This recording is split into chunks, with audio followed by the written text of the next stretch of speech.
Frequency Podcast Network. Stories that matter, podcasts that resonate. Listen, I don't know if you've heard, but Canadians are pretty mad at the country's largest grocer. I'm boycotting because I'm dissatisfied with how grocery is in Canada, how expensive it is. So I just want to feel like I'm doing something and also supporting local businesses like farmers markets. I've just decided enough is enough, and I'm no longer interested in shopping at Superstore or any other Loblaws organizations, including Shoppers. Frustrated shoppers fed up with rising food prices kicked off what they say will be a month-long boycott of a grocery store giant on the same day the chain reported an increase in profits. Here we are, on May 15th. We are halfway through a month that is supposedly seeing thousands upon thousands of Canadians boycott all stores and all products owned by Loblaw Companies Ltd. Which, I also don't know if you've heard, but is a lot of stores and a lot of products. Will the boycott work? Probably not. So far, the corporate giant hasn't done anything about it. But the reasons behind both the boycott and its effectiveness are worth examining. We live in an age of boycotts. Hardly a week goes by without a new call to withhold our business from a different store or refuse to buy a different product or use a different service. Those boycotts rarely work, but some of them do. What makes a successful boycott in the digital age? What could the thousands of Canadians who really are fed up with Loblaw and other grocery giants do to get some traction? And why do these things feel so satisfying even if they don't end up making a difference? I'm Jordan Heath Rawlings. This is The Big Story. François Neville is an associate professor of strategic management at McMaster University's DeGroote School of Business. Hello, François. Hi, how are you? I'm doing very well. Thank you for finding a few minutes to talk about a Loblaw's boycott that I'm assuming isn't really working yet. Yeah, we don't really know if it's working at this point or if it will work. We wanted to talk to you because we wanted to get a sense of boycotts in general and where they come from, especially in the digital and social media age. And maybe let's just begin with this one as an example. Where did the boycott of Loblaw's come from? How did it emerge? So to my knowledge, it emerged within the Reddit community on a subreddit thread called Loblaw's is Out of Control, almost like a grassroots, loosely organized and kind of coalesced. Very, I think, in some ways similar to, if we recall, while this was not a boycott, the Wall Street Bets Reddit, right, which was responsible for driving investment into GameStop and AMC theaters, which sort of created a massive panic in the financial markets. In general, these days, is this how boycotts emerge, through places like Reddit? Like, you study this stuff. What can you say about where they generally come from? It seems to increasingly be the case that they emerge on social media forums now, like Reddit, or through other social media outlets. Historically, boycotts often have been initiated by community groups or advocacy groups. So we think about large entities out there like the Greenpeace of the world, PETA. Entities actually have like resources to get a campaign going. But with the emergence of social media as an avenue for like-minded people to connect, it seems like many of them now are starting to pop up through these platforms like Reddit and like other social media platforms. How did you have to get the word out before social media and these sort of public forums? If you were somebody like Greenpeace and you wanted to organize a boycott of presumably a company that was doing things that were no good for the environment. A lot of that would have occurred through word to mouth, through advertising campaigns, through extreme sort of public demonstrations. So some of us or many of us are vaguely familiar with seeing images of, Greenpeace activists in boats beside sort of large commercial shipping vessels with spray painted signs and whatnot. So I think a lot of it was through what we might consider to be kind of shock and awe campaigns that would generate enough media coverage to sort of spread the word to the general public in hopes of growing a certain critical mass of support for the boycott itself. In terms of the Loblaw's boycott, what do the organizers actually want people to do, and how broad is this?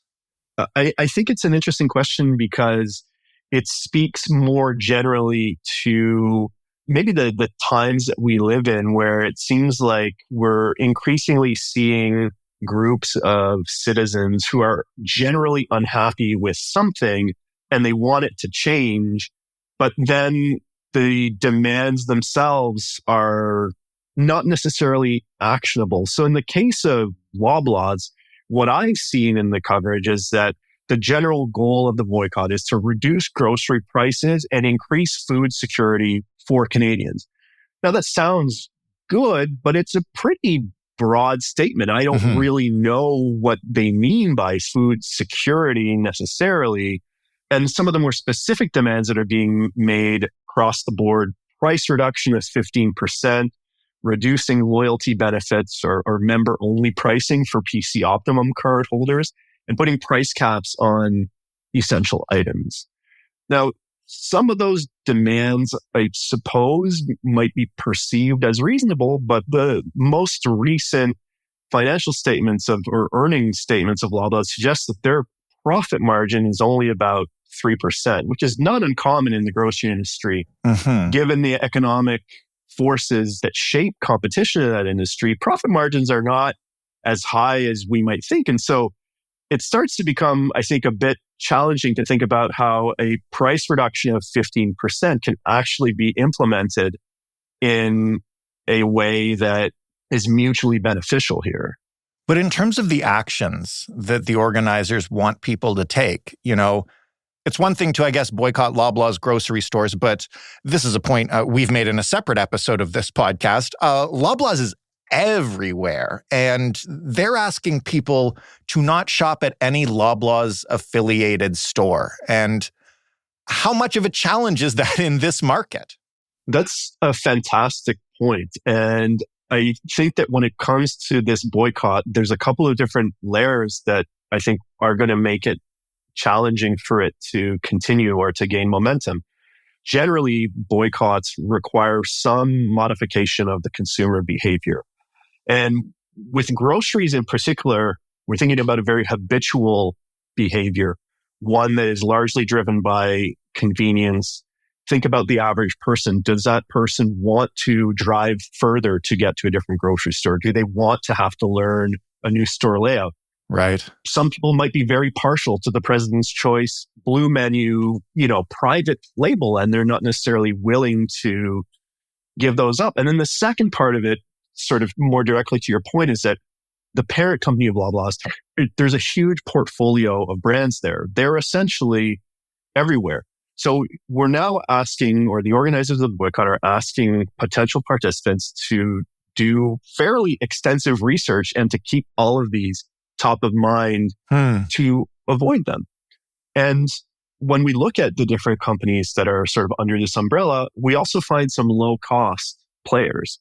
No frills, I believe. So if the argument is that Loblaw's is charging, exorbitant prices, but you're also asking boycott participants not to shop at No Frills, which would be, I think, the logical alternative for a lot of people who are trying to be mindful of their finances, it starts to get a little bit sort of muddy, if you will.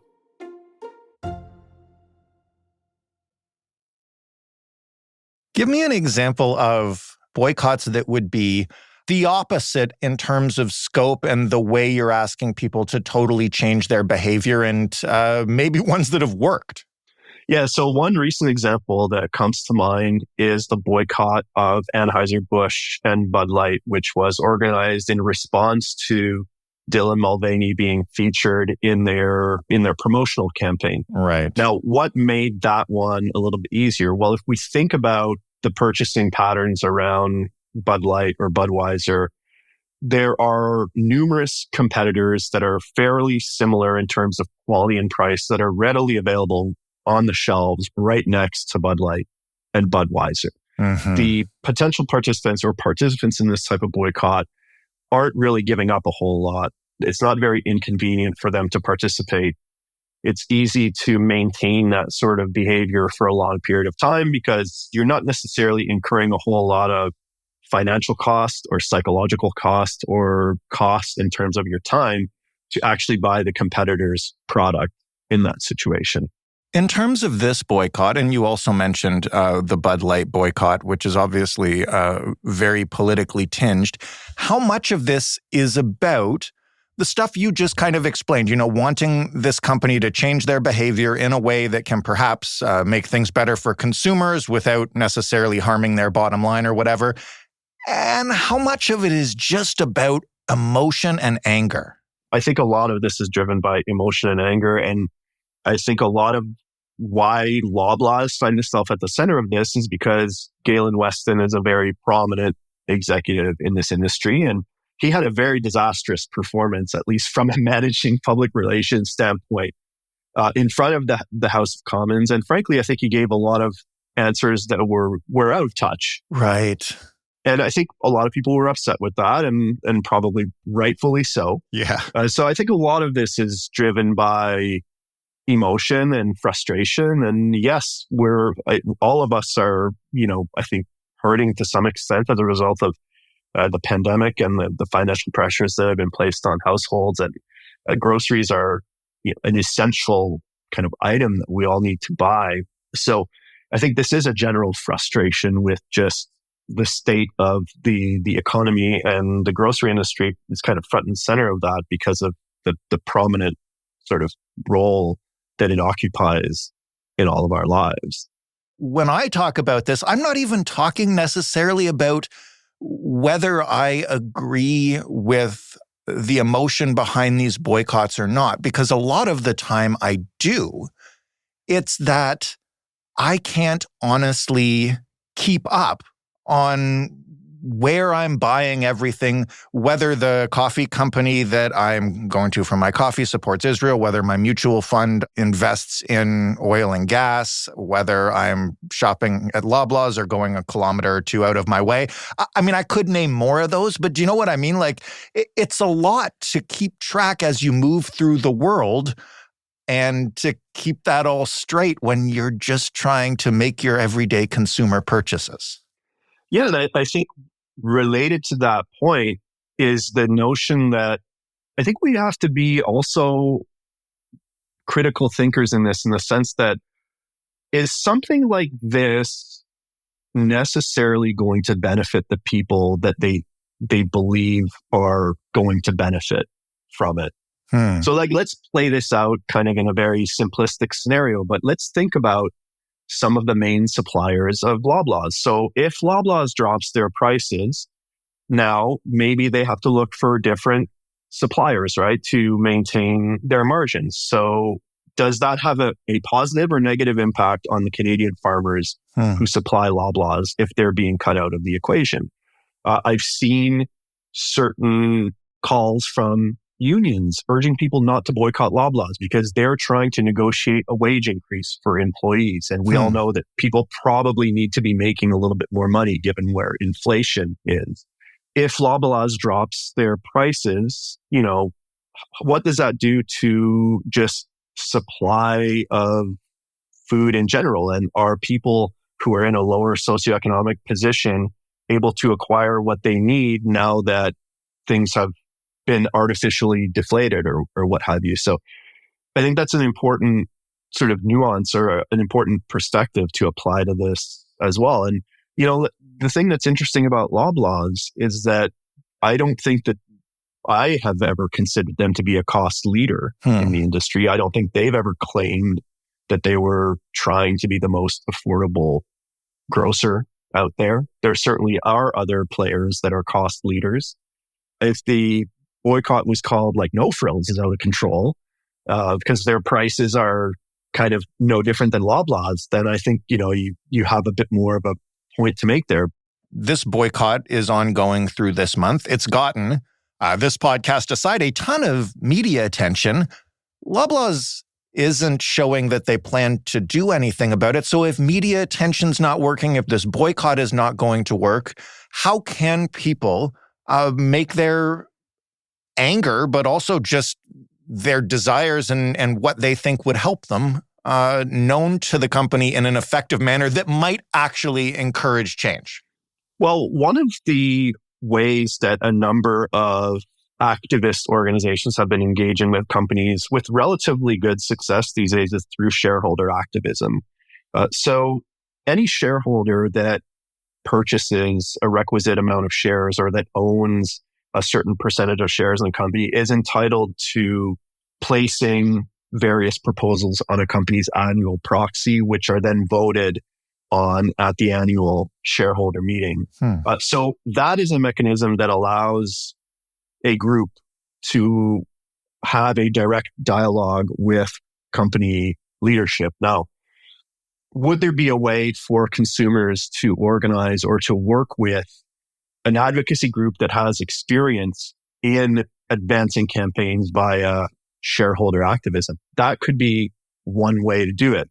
It's hard to imagine something that doesn't require some level of financial outlay having an impact. So the other thing I'm thinking about is like a negative publicity campaign. But again, that would require people to invest some level of financial resources and time and other things to actually orchestrate this campaign. I think what makes the boycott so attractive is that the cost of participation is relatively low unless you're factoring in people's time and sort of the pain of changing their buying habits, but they don't actually have to dedicate a whole lot of financial resources toward it. The strategies that might be more effective are probably going to require a little bit more of a financial commitment from people, which is sort of counterproductive if we're all struggling a little bit financially. And the point of this campaign is to try and get Loblaws to change in a way that coincides with those struggles. This is a really important conversation. I think there are legitimate questions to be asked around the topics of corporate greed and whether the grocery industry in particular is one industry that we have to take a close look at to make sure that the everyday Canadian or the everyday consumer is able to afford groceries. But at the same time, I think it's important to take a very measured perspective on this and think about how this type of change can be achieved in a way that the majority of people will truly be better off. François, thank you so much for this. You're welcome. François Neville from McMaster University's DeGroote School of Business. That was the big story. For more from us, including previous episodes on the grocery behemoth that is Loblaw Companies Ltd, you can head to thebigstorypodcast.ca.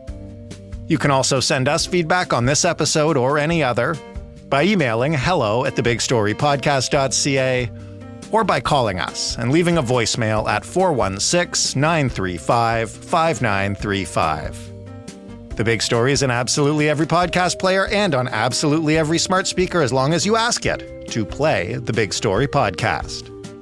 Thanks for listening. I'm Jordan Heath Rawlings. We'll talk tomorrow.